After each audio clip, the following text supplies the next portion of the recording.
Hi guys, எல்லோரும் எப்படி இருக்கீங்க? வாங்க நம்ம குடமிளகாய் சட்னி செய்ய போகிறோங்க. எப்படி செய்யறதுன்னு பார்க்கலாமா? நீங்களும் ட்ரை பண்ணி பாருங்கள், செஞ்சு சாப்பிட்டு பாருங்கள். அடுப்பு பற்ற வச்சு கடாய் வச்சுக்கோங்க, எண்ணெய் சேர்த்துக்குங்க. எண்ணெய் காஞ்சோன்னே வெள்ளை உளுந்து சேர்த்துக்குங்க.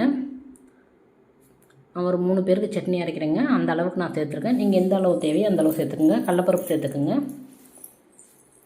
நீங்கள் அப்படியே கையால் அளந்து போட்டாலுமே போதுங்க, சும்மா அள்ளி போடுங்க போதும். காஞ்ச வரமிளகாய் ஒரு 3 சேர்த்துக்குங்க. காரத்துக்கு தகுந்த மாதிரி சேர்த்துக்குங்க. அதையும் நல்லா வறுத்துருங்க. அடுப்பு சிம்மில் வச்சு செய்யுங்க. காஞ்ச மிளகாய் பச்சை மிளகாயும் சேர்த்துக்குங்க. ரெண்டுமே சேர்த்தா தாங்க சட்னி நல்லாயிருக்கும். ரெண்டுத்தையும் யூஸ் பண்ணிவிடுங்க. பெரிய வெங்காயம் ஒரு 2.5 வெங்காயம் இருக்குங்க, அந்த அளவு நான் எடுத்துருக்கேன். அதையும் நல்லா வறுத்து எடுத்துருங்க. எல்லாத்தையும் ஒன்றா சேர்ந்து வதங்கட்டோங்க. தக்காளி பழம் ஒரு தக்காளி பழங்க, நல்ல பெரிய தக்காளி 1, அதையும் நல்லா சேர்த்து வதக்கிடுங்க. இந்த டைமில் நம்ம கருவேப்பிலை சேர்த்துக்கலாங்க. அதையும் சேர்த்து நல்லா வதக்கிடுங்க. நீங்களும் இந்த சட்னி செஞ்சு சாப்பிட்டு பாருங்கள், நல்லாயிருக்கும் உங்கள் டேஸ்ட்டு. குடமிளகாய் சேர்த்துக்கலாங்க. அதையும் சேர்த்து நல்லா வதக்கிடுங்க.